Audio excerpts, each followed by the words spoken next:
What happened immediately after the dinosaurs went extinct? 66 million years ago, Earth looked nothing like it does today. Vast forests stretched endlessly, giant reptiles ruled the oceans, and dinosaurs, the kings of the land, were unstoppable. For millions of years, they dominated every corner of the planet, but all it took was one visitor from space to wipe their empire off the map. Now don't picture a small star shooting across the sky. This was no ordinary rock. Imagine a mountain, taller than Mount Everest, flying through space at a speed faster than a bullet. That was the asteroid, and once it locked its path toward Earth, there was no turning back. The countdown to destruction had begun. As the asteroid pierced through the atmosphere, the world beneath it had no clue what was coming. The rock transformed into a raging fireball, heating the air to temperatures hotter than the surface of the sun. And then, impact. A collision so violent it released more energy than every nuclear weapon on Earth combined. In an instant, the ground shook, oceans rose, and shock waves tore across continents. A wall of water, an unimaginable tsunami, raced across the seas, drowning coastlines thousands of kilometers away. But the destruction didn't stop there. The explosion launched billions of tons of rock and dust high into the sky.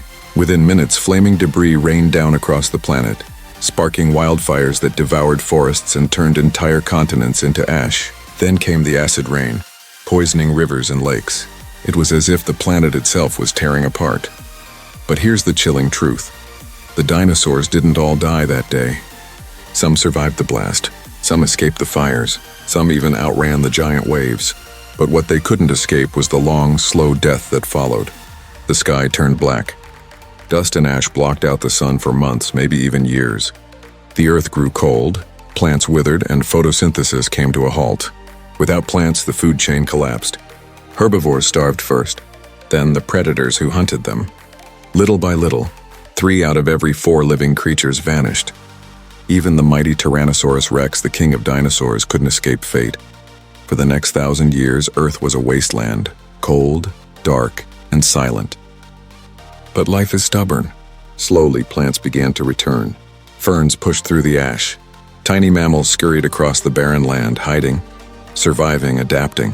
After hundreds of thousands of years, the oceans filled with life again. And by 10 million years later, Earth was bursting with creatures. But it was no longer the world of dinosaurs. This was a new era, the age of mammals. Giants like Paraceratherium roamed the land, while colossal megalodons ruled the oceans. Life had reinvented itself. And in time, those tiny mammals would evolve into us, humans. Think about it. If that asteroid had missed Earth by just a few miles, dinosaurs might still rule today. We might not even exist. Our entire story, our very existence, began the day theirs ended. One rock from space closed their chapter and opened ours.